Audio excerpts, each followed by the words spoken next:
Me llamo Virginia. Tengo 46 años. Vivo sola en la colonia La Palma, en Ecatepec. Mi casa es humilde, de esas con láminas en el patio trasero, un portón con candado oxidado y muros que aún no terminan de recibir su capa de pintura. Llevo toda la vida aquí, viendo cómo el barrio cambia, cómo unos se van y otros no tienen opción más que quedarse. No tengo lujos, pero me defiendo. Vendo quesadillas en el tianguis los fines de semana y durante la semana lavo ropa por encargo. A veces ayudo a una señora en la tortillería y así, a como se puede, saco para comer. El dinero no alcanza, pero aquí lo que más vale no es el peso sino la desconfianza. Uno aprende a cerrar con doble llave aunque esté adentro, a no abrirle a cualquiera y a vivir siempre alerta. Era un martes, como cualquier otro. Ya me había tomado mi café de olla y estaba barriendo la banqueta cuando vi llegar una camioneta blanca. De esas tipo van sin logotipos, pero con una lona improvisada amarrada a los lados que decía Brigada de Salud Comunitaria, apoyando a Ecatepec, vacunas, revisión de presión, glucosa y orientación gratuita. Se estacionaron justo frente a la casa de doña Norma, la señora que vende tamales en la esquina. Eran 4 personas, 2 mujeres con batas blancas y un par de hombres con chalecos que traían bordado un logo del DIF. El chofer se bajó con una carpeta en mano y comenzó a tocar puertas. Me pareció raro. En esta colonia no llegan brigadas médicas. Lo que llega es el polvo, la delincuencia y uno que otro volante prometiendo créditos que nunca se entregan. Pero ahí estaban, bien puestos, entregando papelitos, saludando con voz amable. «Buenos días, venimos de parte del gobierno municipal», dijo uno de ellos cuando tocó a mi puerta. «Estamos ofreciendo un chequeo gratuito, presión, glucosa y aplicación de vacunas para adultos mayores. ¿Está interesada?». Lo pensé. Mi hermana murió de diabetes y nunca se controló. Yo a veces siento que se me duerme el brazo, y aunque no tengo seguro, me da miedo ir a una clínica. Así que dije que sí. Me pidieron que les permitiera entrar un momento para revisarme, que era rápido y que no se necesitaba nada más que una silla y un poco de espacio. Tenían un trato amable. Uno de los hombres se adelantó y dijo que prepararía el equipo mientras la enfermera me revisaba. Entraron los 3, dejaron la puerta entreabierta. Noté que no tenían maletines médicos, sino mochilas negras. Me ofrecieron sentarme. Uno de ellos colocó un tensiómetro en mi brazo, mientras la supuesta enfermera comenzaba a sacar cosas de su mochila. No me gustó cómo me miraba el otro sujeto. Tenía los ojos clavados en cada rincón de la casa, como si estuviera tomando nota mental de todo lo que veía. El televisor, las bocinas, hasta mis zapatos que dejé junto a la puerta. Mi estómago se hizo nudo. Cuando algo no se siente bien, no lo es. Eso lo he aprendido a golpes. «¿Cuánto tiempo llevan haciendo esto?», pregunté, tratando de sonar casual. «Llevamos semanas recorriendo colonias», dijo uno de los hombres, sin mirarme, mientras cerraba con disimulo la puerta principal.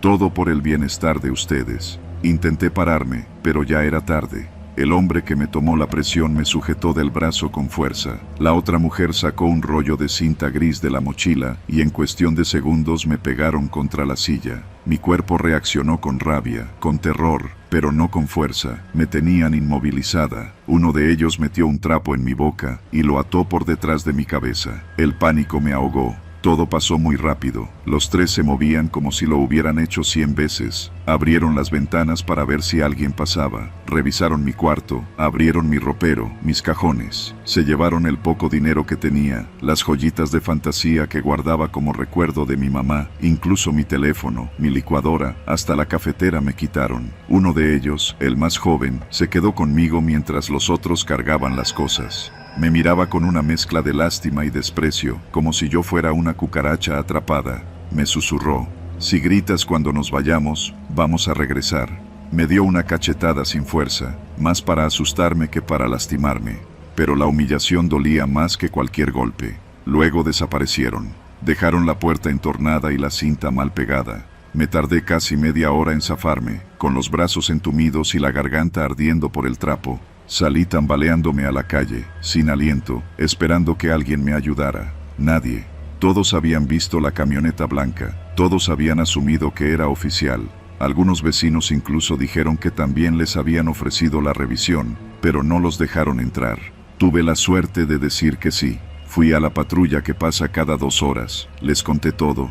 Me tomaron declaración, pero supe, por cómo me miraban, que no harían nada. No tenían placas, no había cámaras, no sabían si los nombres que usaron eran reales. Durante las siguientes semanas, supe de al menos otras 3 casas en el municipio donde pasó lo mismo. Una señora de la tercera edad terminó en el hospital por los golpes. Otra familia fue despojada de su moto y del celular de los hijos. Nadie hizo nada. Los noticieros no lo cubrieron. Las autoridades dijeron que eran rumores sin confirmar. Desde entonces no dejo que nadie entre.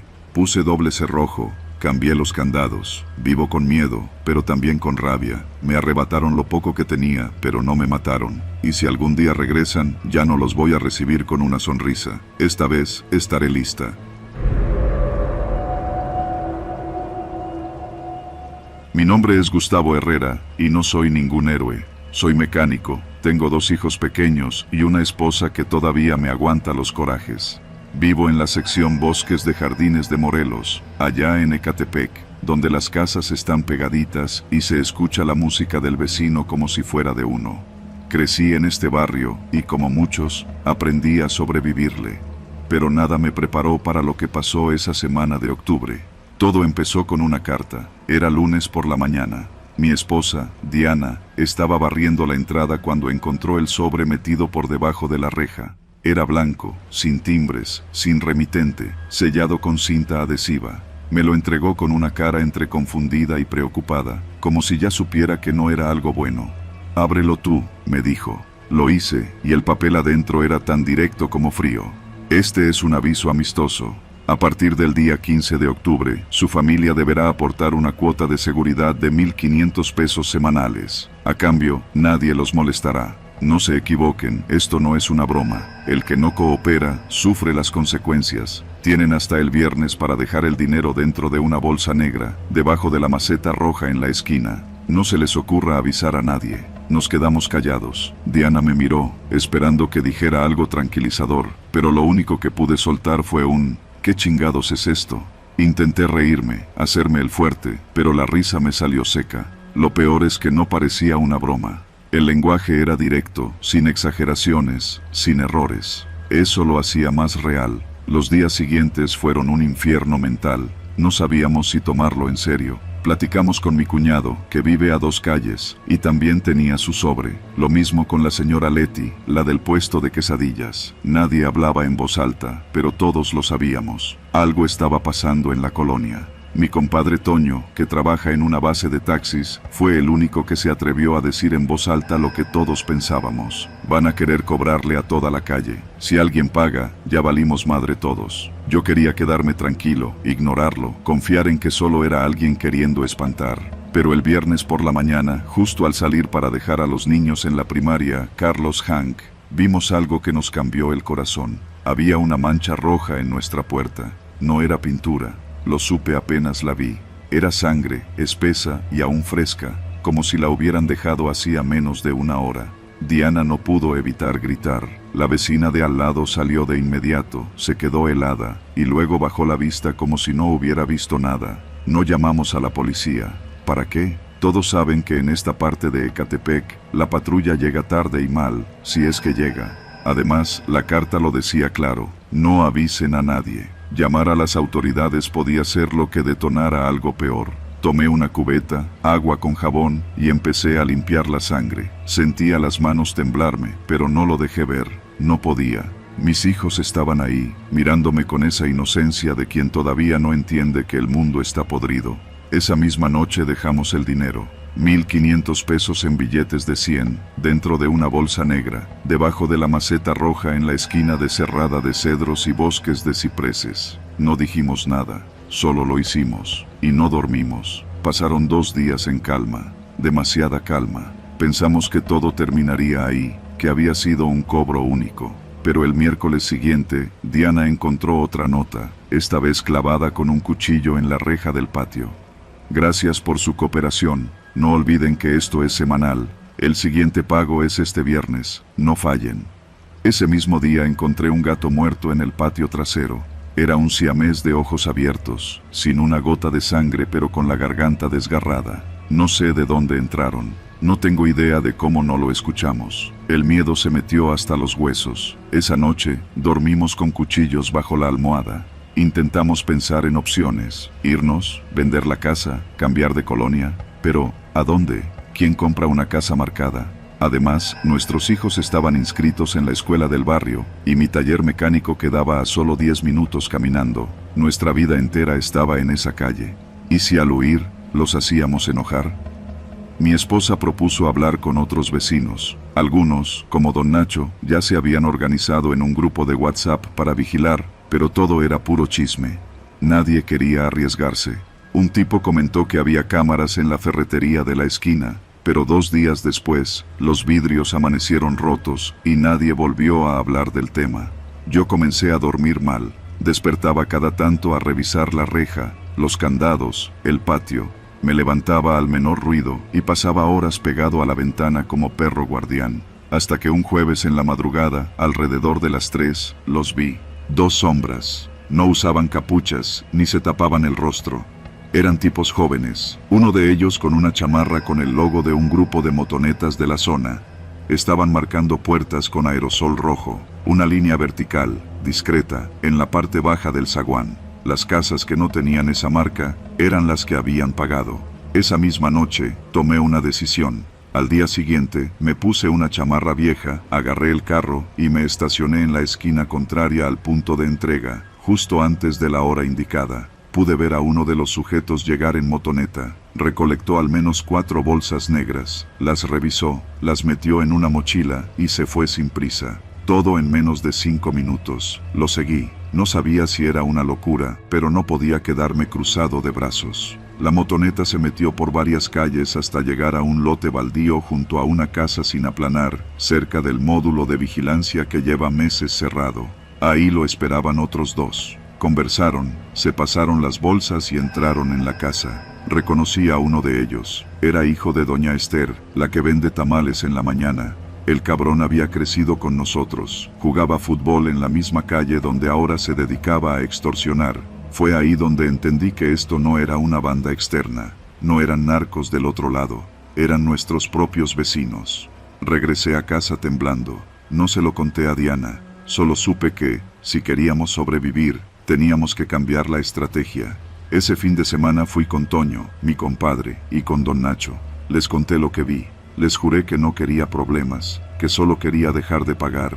Les propuse reunir pruebas, juntarnos, grabar, fotografiar, seguirlos. Tardamos una semana, y lo hicimos con cuidado. Captamos al mismo joven recogiendo las bolsas, con la misma motoneta. Sacamos placas, fotos, grabaciones. Cuando tuvimos suficiente, Toño usó una conexión que tenía en la Fiscalía Regional de San Cristóbal. No era garantía de nada, pero era lo único que nos quedaba. Lo que pasó después fue rápido. Una noche llegaron varias patrullas sin logos visibles. Se metieron a la casa donde operaban y salieron con 4 detenidos. La calle se llenó de luces azules y murmullos. Al día siguiente, Ecatepec amaneció con una nueva historia. Todos fingimos no saber nada. Nadie dijo una palabra. Durante semanas, vivimos con miedo a represalias. Pero no pasó nada. El silencio volvió, los pagos cesaron, y aunque la desconfianza quedó tatuada en la colonia, supimos que habíamos ganado, al menos esa batalla. No nos fuimos. Seguimos aquí. Porque este es nuestro hogar, y aunque a veces la amenaza venga desde dentro, también desde dentro puede surgir la resistencia. Nunca volveré a ser el mismo, pero estoy vivo, y mi familia también. Mi nombre es Diego. Tengo 26 años y vivo en San Cristóbal, en Ecatepec. Trabajo en la Colonia del Carmen, en una agencia de publicidad chiquita, casi de sobrevivencia. Esa noche salí tarde. Me habían pedido terminar una presentación urgente, y cuando por fin apagué la computadora y me levanté de la silla, eran casi las 11. Sabía que manejar de regreso a esa hora por vía Morelos no era lo ideal, pero no tenía opción. No podía darme el lujo de pagar Uber diario, ni tenía con quién quedarme por allá. Mi Jetta blanco, viejo pero cumplidor, esperaba afuera, estacionado justo frente a una de esas torterías que huelen delicioso, pero que ya están cerradas para cuando cae la noche. Puse la dirección de mi casa en el celular solo por rutina. El trayecto era corto, pero entre baches, semáforos descompuestos y topes sin pintar, uno agradece cualquier guía. Me metí por la López Portillo, y a los pocos minutos ya veía venir el retén. Era uno de esos retenes improvisados. No había patrulla a la vista, solo un tsuru sin logos y 3 hombres con uniforme azul oscuro. No llevaban chaleco reflejante, no había conos ni luces de advertencia. Uno de ellos sostenía una linterna que agitaba de lado a lado. Me hicieron la señal de alto con la mano. Bajé la velocidad, pensando que me pedirían documentos, como en otras ocasiones. Rolaban operativos todo el tiempo por esta zona. Dizque por seguridad, uno de los tipos se acercó a mi ventana. Tendría poco más de 30, el rostro picado de acné, la barba desalineada. Me pidió que bajara el vidrio. «Buenas noches, oficial», dije, intentando sonar relajado. «¿A dónde vas?», preguntó, sin devolver el saludo. «A mi casa, San Cristóbal», respondí. «¿Vienes tomado?». «No, para nada».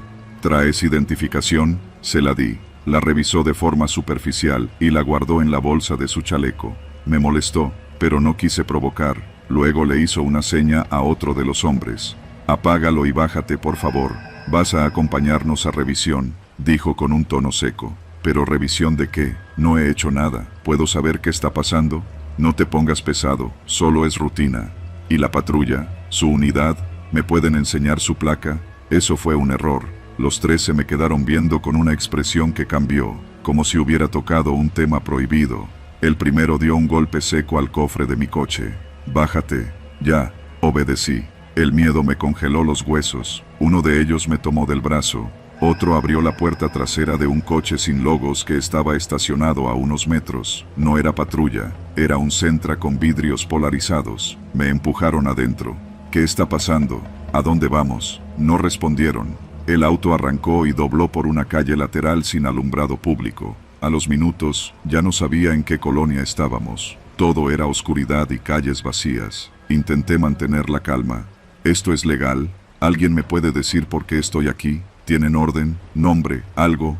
El copiloto se giró hacia mí. Era el más joven de los 3, con rostro liso, casi sin barba.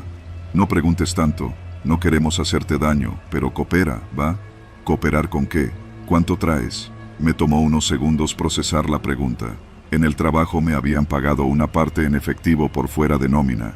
Traía algo de dinero, sí, pero no mucho. «Traigo 500 pesos, nada más. Es todo». Se rieron. «No mames.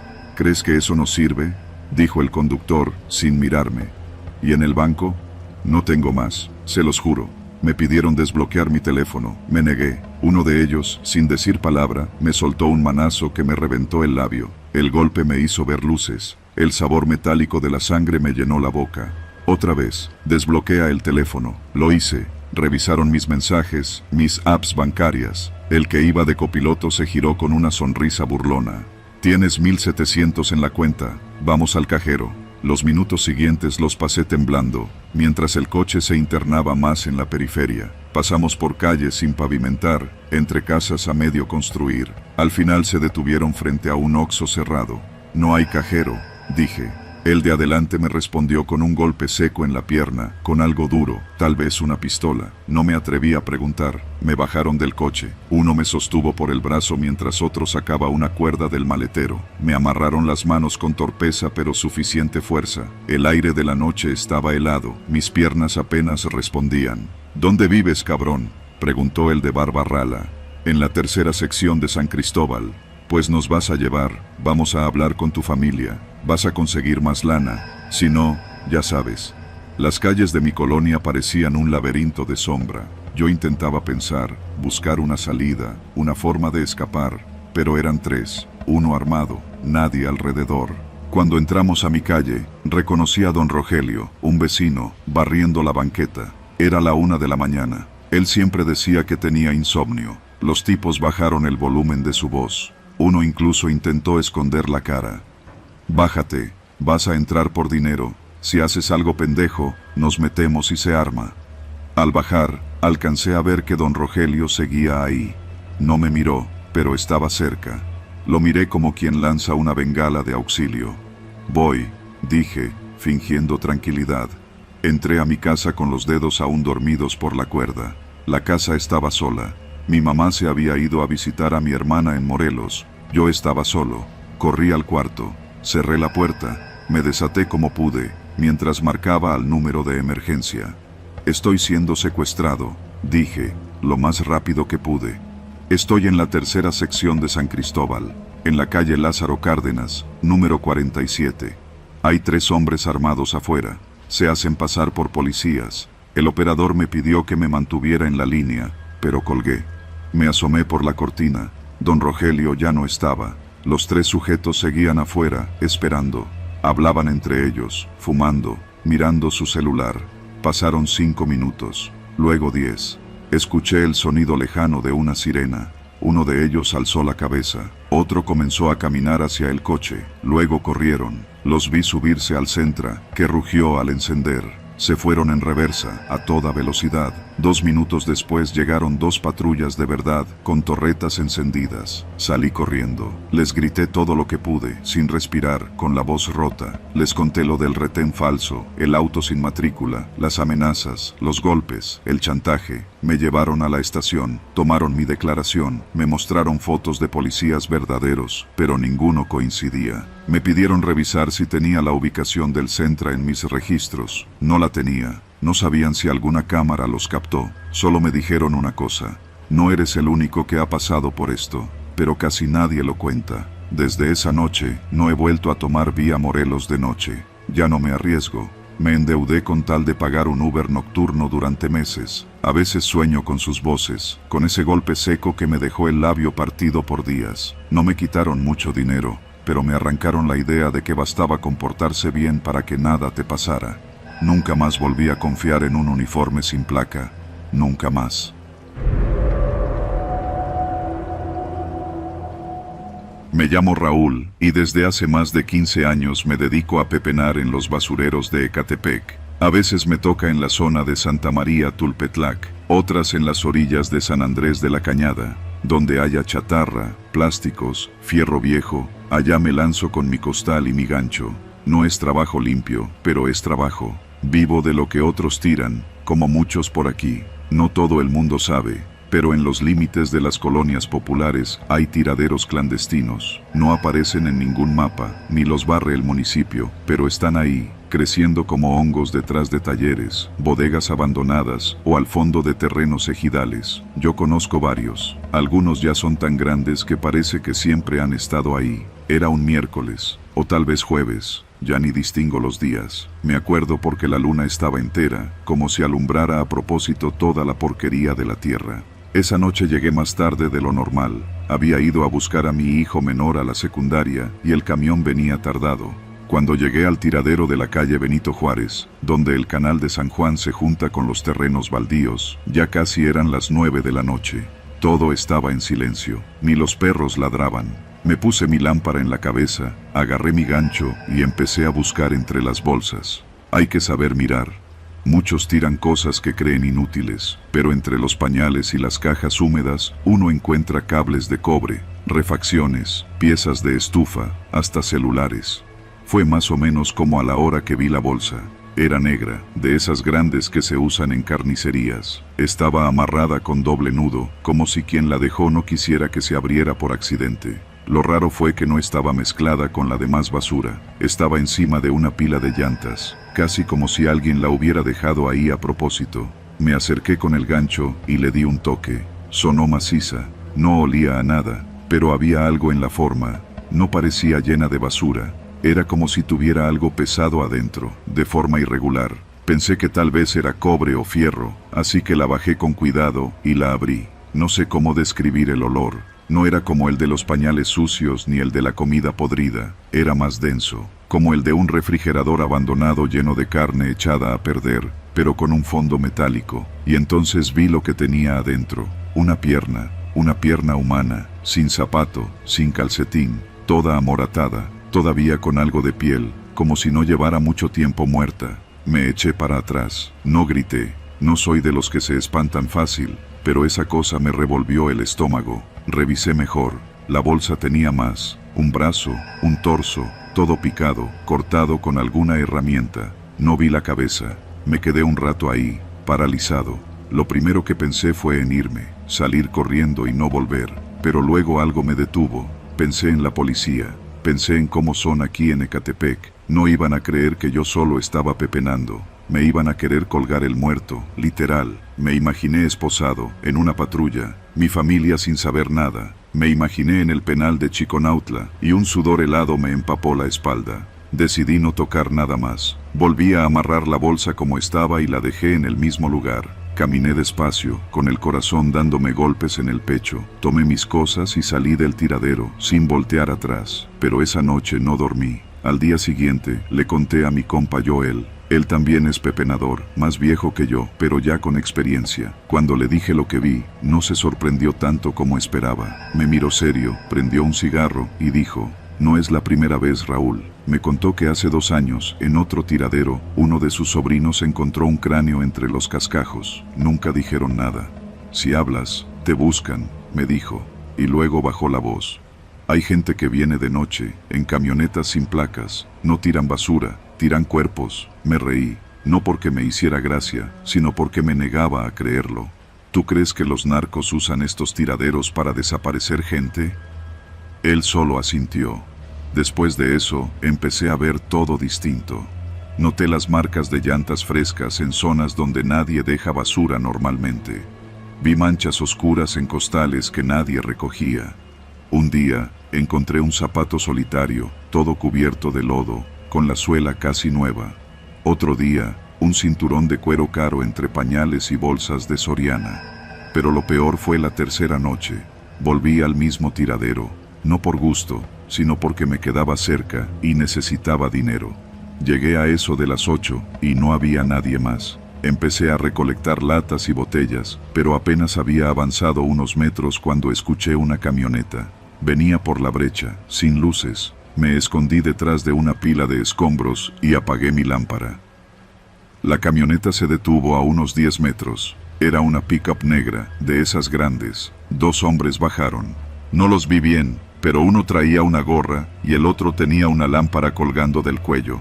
Abrieron la cajuela y bajaron una bolsa negra, igualita a la que vi días antes. La arrojaron con fuerza al montón de basura y se fueron, sin decir una palabra. Me quedé agachado por casi media hora, esperando que se fueran. Luego, con las piernas temblándome, me acerqué a ver la bolsa. Esta vez no la abrí. Ya sabía lo que había dentro. No volví a ese tiradero. Pasaron los días y traté de convencerme de que no era mi problema. Me fui a trabajar a otro basurero, en la zona de la presa. Pero no podía dejar de pensar en eso. Empecé a tener pesadillas. Soñaba con cuerpos apilados, con bolsas que se movían solas, con policías entrando a mi casa por la noche, arrastrándome frente a mi esposa y mis hijos. Hasta que un día me armé de valor y fui a la delegación. No dije mi nombre verdadero. Les conté lo de la bolsa, que había visto cosas sospechosas, que en los tiraderos clandestinos pasaban cosas raras. El agente que me atendió tomó nota como con flojera. Me preguntó si tenía pruebas. Le dije que no.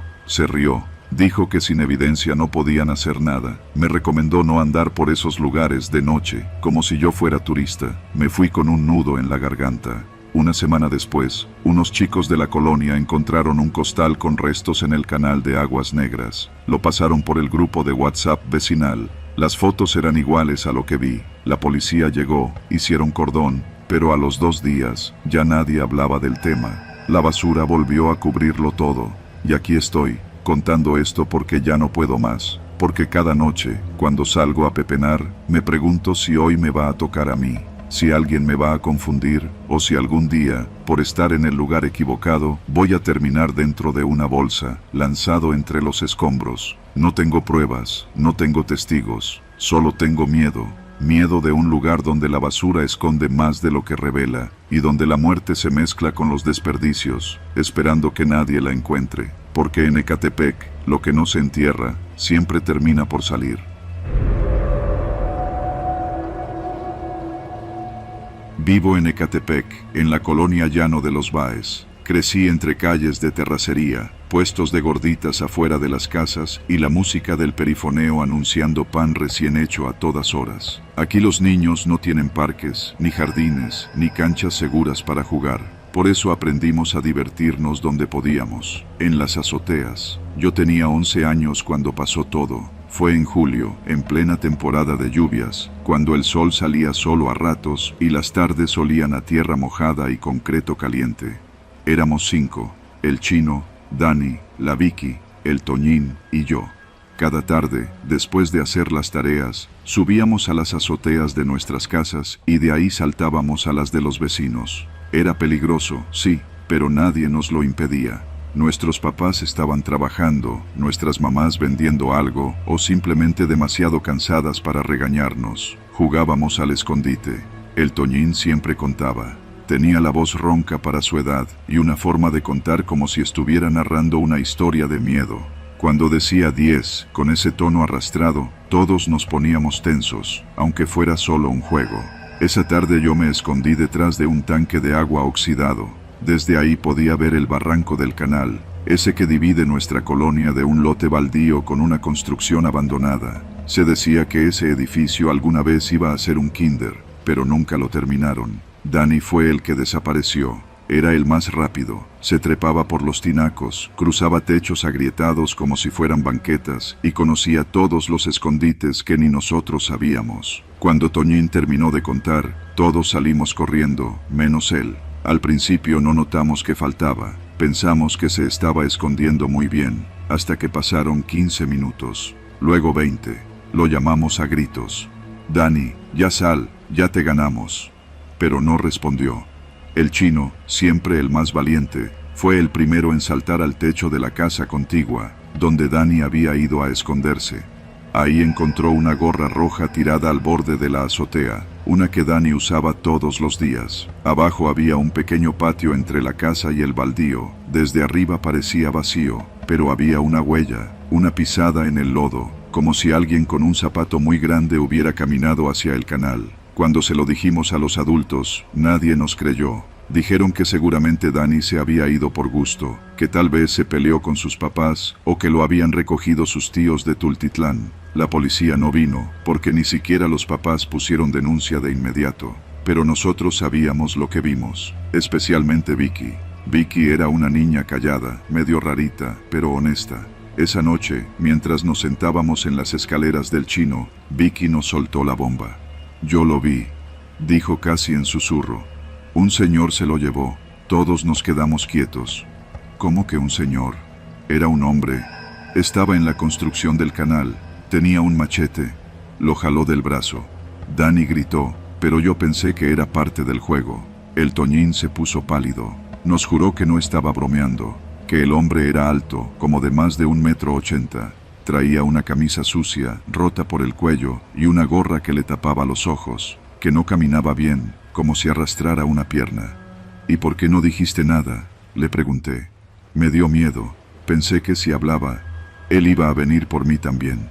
Nos pusimos de acuerdo para buscar a Dani al día siguiente, sin decirle a los adultos. Nos armamos con linternas, palos y hasta un cuchillo de cocina que el Chino se robó de su casa. Nos metimos al baldío, entre la hierba crecida, los cascajos, el olor a llantas quemadas y los costales con basura. El edificio estaba justo al borde del canal, con el concreto partido por la humedad y los grafitis cubriendo las paredes. El techo había colapsado en una parte, y dentro olía a moho, a animal muerto y a orines viejos. Entramos. El silencio era pesado, solo se oía el zumbido de los zancudos. Vicky iba al frente. Tenía la cara blanca pero no dejaba de caminar. Nos metimos hasta el fondo, donde había una puerta de lámina medio caída. Ahí dentro estaba la oscuridad total. El Chino encendió la linterna y alumbró. En una esquina, junto a un montón de cajas rotas, vimos algo que casi nos hace gritar. Un zapato. El zapato izquierdo de Dani.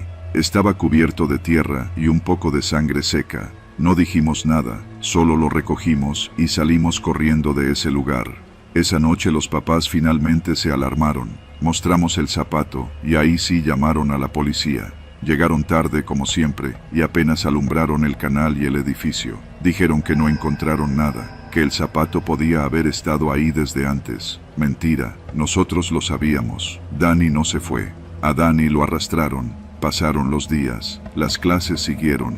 En la escuela se decía que Dani era un niño problema, que tal vez se había metido con narcos o algo así, que por eso nadie decía nada. Pero nosotros Nosotros teníamos miedo, porque alguien empezó a vigilarnos. Cada tarde, al salir de la escuela, había un hombre parado en la esquina de la calle Reforma, justo donde se baja uno para ir al canal. Traía una gorra y cojeaba. Nunca lo vimos hablar con nadie, solo nos miraba. El chino fue el primero en notarlo, después Toñín. Al tercer día, todos lo veíamos. Vicky dejó de salir de su casa. Un día nos atrevimos a seguirlo. Caminamos detrás de él mientras bajaba al canal, cruzaba entre los matorrales y se metía al mismo edificio abandonado. No volvió a salir. Fue entonces que se armó el valor. Subimos de nuevo, pero esta vez íbamos con los hermanos mayores de Toñín, 2 adolescentes con ganas de bronca y sin miedo a nada. Llevaban bats de béisbol y uno hasta una resortera con balines de acero. Nos metimos en grupo, rompiendo lo que quedaba de la lámina. Y ahí estaba. No era un hombre, era un cascarón.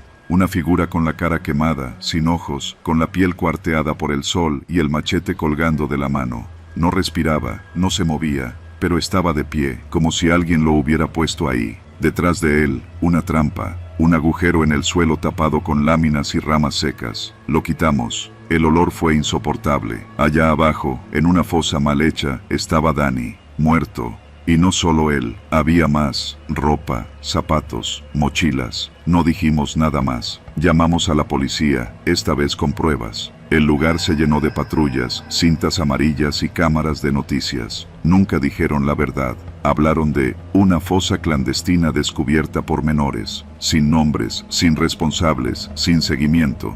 El hombre nunca apareció, la figura tampoco. Dijeron que tal vez era una estatua o una broma de mal gusto, pero nosotros sabemos lo que vimos. Desde entonces, nadie volvió a jugar en los techos. Nadie se esconde más en las azoteas de Ecatepec. Y yo aún sueño con ese machete brillando en la oscuridad.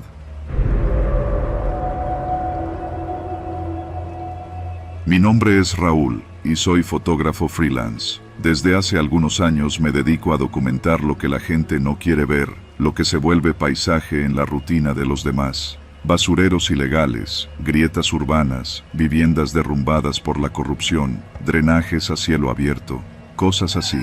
Vivo en la Ciudad de México, pero suelo moverme por el estado cuando me llama la curiosidad o la necesidad. Ese fue el caso con los cables colgados de Ecatepec. Una noche, mientras navegaba por redes, me topé con una foto borrosa de unos postes en la colonia Hank González, atestados de cables colgando como si fueran lianas. Entre los comentarios, alguien decía que los robos de luz eran el pan de cada día, y que muchos de los colgadores operaban como si fueran una especie de mafia local. Otro aseguraba que si te atrevías a tomar fotos sin permiso, no salías entero. Yo pensé, exageran, pero se me quedó en la cabeza. 2 días después, un jueves, tomé mi mochila, mi cámara Canon vieja pero confiable, 2 baterías de repuesto y una botella de agua. Era mediodía cuando llegué a la colonia.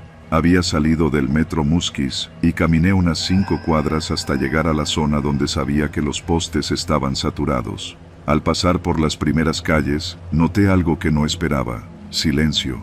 No el silencio natural, sino esa especie de pausa donde parece que todos te están mirando sin mirar directamente.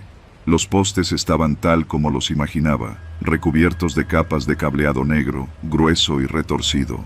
Algunos ya ni se distinguían como postes, eran columnas deformes. Me puse a tomar fotos. A lo lejos, un señor con delantal se me quedó viendo desde una carnicería. Seguí caminando, capturando ángulos bajos, tratando de no llamar la atención. Tomé imágenes de medidores alterados, transformadores colapsados, postes con ramas amarradas, y un grupo de niños jugando debajo de un mar de cables expuestos. Entonces, escuché el ruido. Carnal! Me giré. 3 hombres venían hacia mí. Vestían camisetas largas, gorras sin marca y pantalones flojos, llenos de polvo. Uno llevaba un cinturón de herramientas. El que iba al frente tenía la mirada afilada. ¿Qué haces, güey?, dijo, sin levantar la voz, pero con tono seco. Estoy tomando fotos de los postes, respondí con la mejor voz de periodista que pude fingir. Es para un proyecto documental. ¿Proyecto de quién? ¿Del gobierno o qué? No, independiente. Yo trabajo por mi cuenta. ¿Y por qué aquí? Porque aquí hay un problema serio de cableado. Está cabrón, ¿no? Es peligroso. Los tres se acercaron más, me rodearon. El del cinturón miró mi cámara. ¿Y por qué no pides permiso, chavo?, dijo el tercero, el más joven. Aquí no puedes andar tomando fotos así nada más. ¿No sabes con quién estás tratando? No, disculpen, no quería ofender. El líder sacó un celular viejo y marcó. Solo dijo, ya está aquí. Dice que no es poli. En ese momento entendí que la conversación no era un regaño, era una advertencia. Camínale, vamos, dijo el primero. Intenté explicarme más, pero uno de ellos me empujó. No fue violento, pero firme. Me llevaron caminando entre callejones hasta una casa abandonada en la esquina de una calle sin nombre. Era una construcción de 2 pisos, ventanas rotas, paredes grafiteadas. Afuera, una lona desgastada colgaba de un tubo oxidado. Me hicieron entrar por una puerta que apenas colgaba de las bisagras. El interior olía a humedad, tierra seca y plástico quemado. Si no eres poli, no hay pedo, dijo el que me empujó. Pero vas a tener que explicarte bien. Me sentaron en una silla de plástico rota. Me quitaron la mochila, la cámara y hasta los zapatos. El líder se sentó frente a mí, encendió un cigarro y me miró sin decir nada por unos segundos eternos. ¿Para quién trabajas? Ya les dije, para mí. Soy fotógrafo independiente. Tengo un blog, hago reportajes. ¿Reportajes de qué? De lugares peligrosos, cosas que la gente no quiere ver. Esto es un tema importante. El robo de luz puede causar incendios, muertes. El líder se rió, lenta, seca, con ese tipo de risa que no contagia. ¿Y tú vienes a salvarnos, o qué? No vengo a salvar a nadie, solo a documentar. ¿Y por qué justo hoy? No hay un porqué, solo vine. Fue entonces cuando me dieron el primer golpe, no con el puño, con la palma abierta, pero fuerte. El joven me dio en la mejilla derecha, dejándome zumbando el oído. «Nos estás mintiendo, cabrón», dijo. «No soy policía», grité. «No tengo nada que ver». Otro golpe. Esta vez fue con una toalla mojada. El dolor fue sordo, pero dejó una marca en la espalda. Me inclinaron hacia adelante, revisaron mi billetera, mi celular, mi credencial de elector. «¿Qué haces con tanta batería en la mochila, ¿Para grabarnos o qué?» «Es para la cámara». «Revisen, está ahí». Revisaron, encendieron la cámara, vieron las fotos. «¿Y por qué esta toma, y esta otra? ¿A quién le vas a enseñar esto?» Estuve a punto de llorar, pero sabía que si lo hacía, iba a hundirme más. Intenté respirar, hablar claro. «Nadie me paga, solo quiero mostrar la realidad, es todo».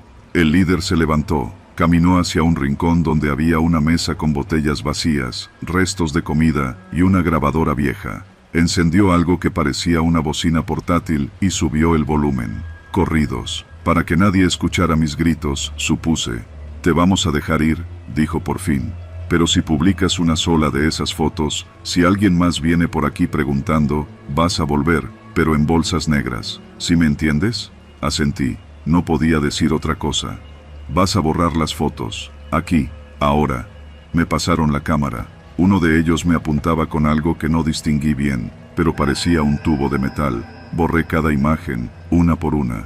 Luego me pidieron que encendiera el celular y borrara todo lo que tuviera que ver con mi ubicación o notas del lugar. Lo hice. «Bien, ahora vete. Pero no corras, no llores y no voltees. Vete como llegaste». Salí caminando, sin mochila, sin cámara, solo con mi cartera. Ya ni siquiera importaba. Crucé 3 calles antes de empezar a temblar. El sudor me empapaba la espalda. Encontré una tienda abierta. Me metí. Pedí una botella de agua. El encargado me miró raro. Sabía. En su expresión había reconocimiento o quizá resignación. «Te fue leve», me dijo, sin que yo le contara nada. No respondí. Solo asentí. Esa noche no dormí, tampoco al día siguiente, y no publiqué nada. Las fotos estaban borradas. Pero los cables siguen ahí, los postes siguen deformes y los colgadores siguen trabajando. Nadie los detiene, nadie se atreve, yo tampoco. No he vuelto a poner un pie en Ecatepec desde entonces. Me llamo Edgar, tengo 27 años, soy recién casado y hace poco me convertí en padre. Hace cosa de 2 meses heredé una pequeña casa de mi tío Mariano, que murió solo y amargado allá por San Andrés de la Cañada, en la parte alta de Ecatepec. La casa era vieja, de una planta, con el patio encementado y un lavadero al fondo, pero era nuestra. Mi esposa, Rebeca, y yo no teníamos nada más. Pagábamos renta en un departamento mal ventilado en Nesa, y la idea de tener por fin algo propio nos pareció un milagro. Nos mudamos una tarde de domingo, con ayuda de unos amigos y una camioneta rentada. La calle estaba empinada y llena de baches, pero desde el techo podías ver la ciudad entera como un mar de luces. Tenía algo de belleza, a pesar del polvo y las bardas rayadas con nombres que no reconocía. Al principio todo fue normal. Arreglamos un poco la cocina, le pusimos rejas a las ventanas, y nos hicimos amigos del señor Bonilla, el vecino de al lado. Él tenía una tiendita improvisada en su cochera y una manera pausada de hablar, como si midiera cada palabra. Nos dijo que ahí la vida era tranquila, pero que no saliéramos de noche, que mejor fuéramos discretos, sin fiestas, sin llamar la atención. La advertencia me pareció exagerada. No salirse de noche, eso decían en casi toda la zona metropolitana, pero me cayó la losa de la realidad menos de un mes después. Fue un miércoles por la tarde cuando tocaron la puerta. Rebeca estaba en el cuarto con nuestro bebé, y yo acababa de llegar de trabajar en la cocina de un restaurante de Polanco.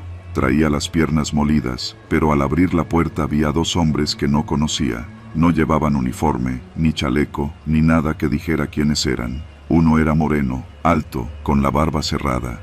El otro estaba más chaparro, con una cicatriz en la ceja. El de la barba fue directo al grano. ¿Tú eres Edgar? Asentí, con cautela. Mira, carnal, esta casa ya tiene dueño. No entendí al principio. Pensé que hablaban del tío Mariano, que a lo mejor debía dinero o algo por el estilo. No, está heredada. Aquí tengo el testamento. No nos interesa el papel, compa, interrumpió el chaparro. A nosotros nos interesa que te largues. Tienes 3 días. Si para el sábado sigues aquí, la vamos a quemar contigo y tu familia adentro. El moreno sacó algo de la chamarra, un encendedor, y lo giró con una sonrisa apenas marcada. No es personal, nomás es orden de arriba. No esperaron mi respuesta. Se dieron media vuelta y se fueron caminando como si nada, como si acabaran de pedir azúcar prestada. Me quedé clavado en la entrada, sintiendo la respiración pesada. Mi primera reacción fue el enojo, después, el miedo. Cuando entré a la casa, Rebeca me miró con esa mirada que solo se ve entre esposos cuando algo va mal. No le dije todo de inmediato, pero no tardó en salir. ¿Crees que era una amenaza real?, me preguntó esa noche, abrazada al niño. ¿Crees que vendrían de verdad? No quise contestar, pero por dentro lo sabía. Al día siguiente fui a buscar al señor Bonilla. Lo encontré sentado en su silla de plástico, tomando café con un trapo en las piernas. Sí, ya los vi pasar, me dijo, sin sorpresa. No son del barrio, llegaron hace como 6 meses. Se hacen llamar La Gente. No gritan, no pintan bardas, pero ya sacaron a 4 familias. Una, la quemaron, nadie lo dice, pero fue eso. ¿Y nadie hace nada? ¿A quién vas a llamar, Edgar? ¿A la patrulla? La última vez que vinieron fue hace más de 1 año. Nomás se llevaron unos caguamas y se fueron. Me fui con el estómago revuelto. Esa noche no dormimos, ni Rebeca ni yo. Teníamos miedo de que regresaran a cumplir su amenaza sin siquiera esperar los 3 días. Yo no quería irme, no por terquedad, sino por lo injusto. Esa casa no era grande ni bonita, pero era nuestra, y no podía aceptar que alguien pudiera venir a quitárnosla con un encendedor y un lárgate. El viernes por la tarde, cuando faltaban apenas unas horas para que se cumpliera el plazo, salí a la calle armado con una idea desesperada. Bajé a la parte más movida de la colonia y busqué a unos tipos con los que había trabajado en una obra años atrás. Los encontré fuera de un local de tacos. Les expliqué todo. Uno de ellos, el más joven, me escuchó en silencio. ¿Te estás metiendo con la gente?, preguntó al final. Carnal, esos no son raterillos. Son los que hacen que Ecatepec tiemble sin hacer ruido. No avientan balazos, no gritan, pero hacen que hasta los tránsitos les den el paso. Entonces, ¿qué hago?, se quedó pensando. Si te vas, van a seguir. Si te quedas, te van a joder. Pero hay algo que puedes hacer: exhibirlos. ¿Cómo? Toma video, haz ruido, sube todo a redes, menciónalos con nombre, que sepan que no te vas callado. La idea era arriesgada, pero prefería eso a salir con la cabeza gacha. Esa noche, puse cámaras en el frente de la casa, escondidas. Rebeca me ayudó, aunque estaba aterrada. Le pedí que durmiera vestida, con el bebé en brazos. Yo me quedé despierto toda la noche, con un bat viejo y el celular listo. No aparecieron. Hasta el sábado, casi a las 3 de la madrugada. 3 siluetas cruzaron la calle. Eran los mismos 2 y uno más. El tercero traía una mochila. Yo ya estaba grabando desde que los vi por la ventana. Alcancé a ver que sacaban algo de la mochila. Una botella con trapo, una bomba casera. Uno de ellos la encendió. Y justo cuando la levantó para lanzarla, solté el grito desde la azotea. Ya los grabé, hijos de la chingada. Estoy en vivo, los tengo en cámara. Los voy a quemar yo a ustedes, malnacidos. El tipo de la botella vaciló. El otro gritó, ¡pélate! Corrieron cuesta abajo. Uno tropezó. Subí el video a Facebook y TikTok en ese mismo instante, etiquetando todo lo que pude. Cuentas de noticias locales, colectivos vecinales, páginas de denuncias. En menos de una hora, el video ya tenía cientos de compartidos. La mañana del sábado, había vecinos afuera de la casa, gente con celulares, preguntando qué había pasado. Alguien imprimió capturas de los rostros y las pegó en postes. Y como por milagro, nunca volvieron. No sé si fue el video, el ruido o la vergüenza pública, pero no regresaron. Rebeca aún se sobresalta por las noches. Yo duermo con un cuchillo debajo del colchón. Y aunque la casa sigue siendo nuestra, aprendimos que vivir en ciertos lugares es como estar parado sobre un alambre. Hay que moverse con cuidado, pero nunca, nunca con miedo.